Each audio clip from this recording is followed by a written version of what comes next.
En el centro de la pampa vive un pimiento. Sol y viento pa' su vida, sol y viento. Sol y viento pa' su vida, sol y viento. Bonjour, je m'appelle Patrick Barnard. Bienvenue à la 154e édition de Pimento. Hello, I am Patrick Barnard. Welcome to the 154th edition of the Pimento Report. Aujourd'hui, le groupe Les Amis du parc Meadowbrook vont faire un hommage à la rivière Saint-Pierre. La rivière Saint-Pierre qui était visible juste en arrière de moi ici, maintenant c'est enclavé. Today, the group Les Amis du parc Meadowbrook are going to render homage to the Saint-Pierre River, which used to flow to the open air just behind me here. This is a very important ceremony and you're going to see why. Let's join them now. Alors, on va voir cette cérémonie aujourd'hui. Une reconnaissance territoriale débute par nommer la nation hôte accueil d'une terre. C'est comme s'il fallait une certitude de c'est qui le propriétaire qui était là avant. Mais cette certitude-là, comme on a vu dans les médias avec tout le brouhaha des Canadiens de Montréal, ça n'existe pas pour Montréal. En fait, la Confédération Haudenosaunee, que l'on reconnaît comme les Iroquois, avec sa nation membre Kanien'kehá:ka, le peuple Mohawk, il faisait des incursions et il appelait ce lieu Tio'tiake. Ces incursions-là, à ce qu'on comprend des historiens québécois, étaient craintes par les autres nations autochtones, comme les Algonquins Anishinaabe. Eux appelaient en fait ce qu'on connaît comme Montréal Mooniyang, comme Moon avec Yang à côté, c'est comme très joli.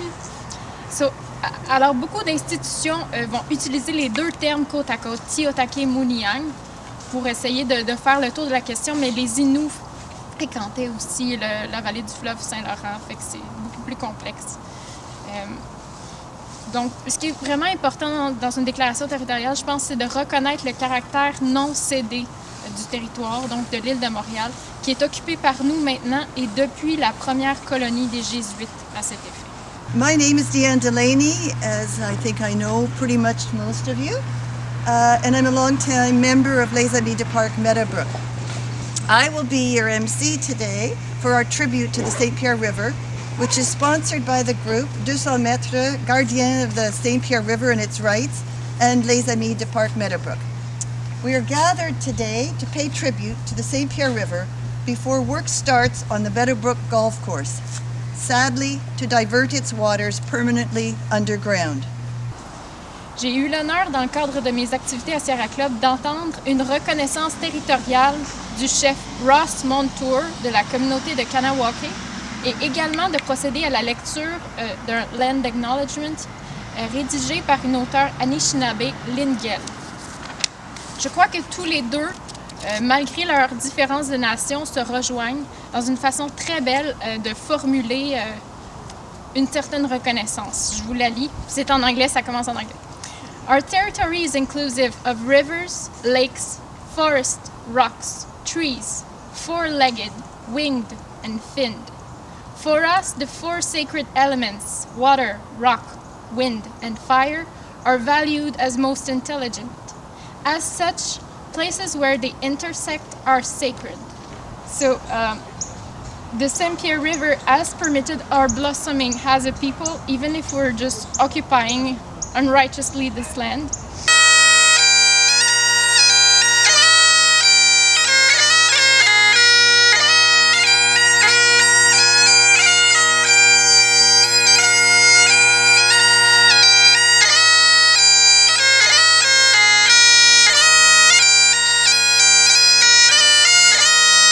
With respect to a brief history for us to recall today, we have lost part of our heritage and part of our environment with the canalizing of the river that is about to occur, and the resulting 24 trees, which will also be cut down on this territory looking across. And I think this is also as tragic as the river loss. The St. Pierre River once flowed from the base of Mount Royal all the way to the St. Lawrence. It crossed what is now Hampstead, Côte Saint-Luc, Montreal West.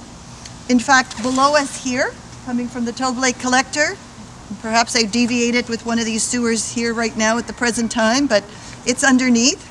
So feel the presence. First of all, thanks to all of you for being here. I've got a group that's been interested in the St. Pierre River for many years and has grown quite attached to it, so this is sort of sad to see it go. And I just want to thank all of you for all the work you've done to try to save it over the years. And thanks so much for allowing me to read this. I really appreciate that. So, this is called the Little St. Pierre River. One last stretch of the little river spills out from a culvert between the houses, flows along the floor of a gentle valley formed through eons of spring flood. The brook still burbles across the golf course in April, attracts a hopeful pair of mallard ducks before disappearing into darkness under the railroad. I remember when we were children, we picnicked by the living stream when it still ran through the green woods and trilliums reflected bright sunlight. Once, the Seigneur de Montréal, the Sulpicians, diverted the little river eastward so it ran all the way to Old Montreal, flowing into the St. Lawrence near where Governor Caillère built his home. Once, Samuel de Champlain walked through the meadow at Pointe-à-Caillère, looking to build an outpost for the fur trade. No place finer, he said. Here one might sow grain and do gardening, level the ground, and make it ready for building. Once, first peoples paddled their canoes into the little river's quiet waters, camped in its meadows on the trading route between the lakes and the sea. But now the little river runs underground in sewers, one small stretch still singing the song of the city's birth. Voici notre déclaration. À l'instar de la rivière Magpie, reconnue par la municipalité régionale de comté de Mingani et le Conseil des Inuits d'Equanichit, en tant que personnalité juridique, nous désirons que la rivière Saint-Pierre, qui coule sur le terrain de golf Meadowbrook à la Chine, et dont le statut a été établi en cour supérieure par le ministère du Développement durable, de l'Environnement et de la lutte contre les changements climatiques, soit elle aussi reconnue comme personnalité juridique. Ce cours d'eau est une des sections encore visibles de la rivière Saint-Pierre qui prenait sa source au Mont-Royal pour se jeter dans le fleuve Saint-Laurent à la hauteur de l'île des Sœurs. La rivière a vu naître Montréal et a fortement marqué sa destinée, que ce soit au chapitre du transport, de l'agriculture, de l'occupation du territoire ou de l'industrie. Elle a payé le prix de l'urbanisation et de l'industrialisation et a été en grande partie enfouie dans le système d'égouts. En tant que tel, nous voulons que lui soient conférés les droits suivants. Le droit d'exister, le droit de couler, le droit d'être à l'abri de la pollution, le respect de ses cycles naturels et de son évolution. The brook was thrown deep in a sewer dungeon under stone, in fetid darkness, still to live and run. And all for nothing it had ever done, except perhaps to go in fear. No one would know, except for ancient maps, that such a brook ran water. But I wonder if from its being kept forever under, the thoughts may not have risen that so keep this new-built city from both work and sleep. Quelle est votre opinion de cette déclaration, s'il vous plaît? Il y a plusieurs pays où ces principes de droit de la nature ont été adoptés. Alors, je pense que l'idée fait son chemin. Nous autres, on a essayé d'y ajouter notre petite pierre, là. Quoique, comme un de nos membres m'a dit, ce jour-ci il va falloir le marquer d'une pierre noire. Parce qu'effectivement, on perd une rivière qu'on n'avait pas d'affaire à perdre.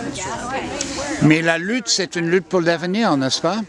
Oui, L'idée, ça va être effectivement un de ces jours la réouvrir quand les conditions le permettront et aussi de prendre mieux soin d'autres cours d'eau qui existent à Montréal. Espérons qu'on ne répétera pas encore la même histoire, que ce soit dans l'est de Montréal ou au Technoparc. Allow the St. Pierre River to stay in the daylight. It deserves to be in the daylight, and I want to thank everybody here for taking that challenge on. And I have to say, I don't think it's over. We can do better, and we will.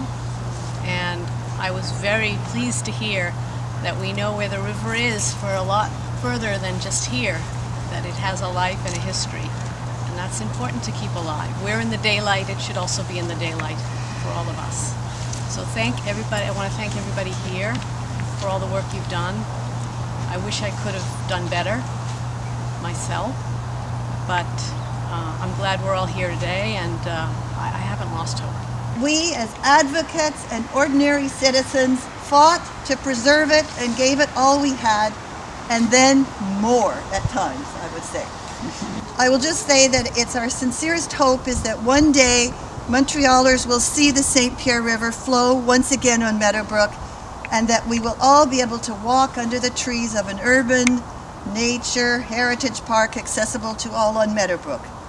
And we will bid farewell to the St. Pierre River by enjoying a bagpipe performance by Jérémy Tétrault-Farber with the Meeting of the Waters.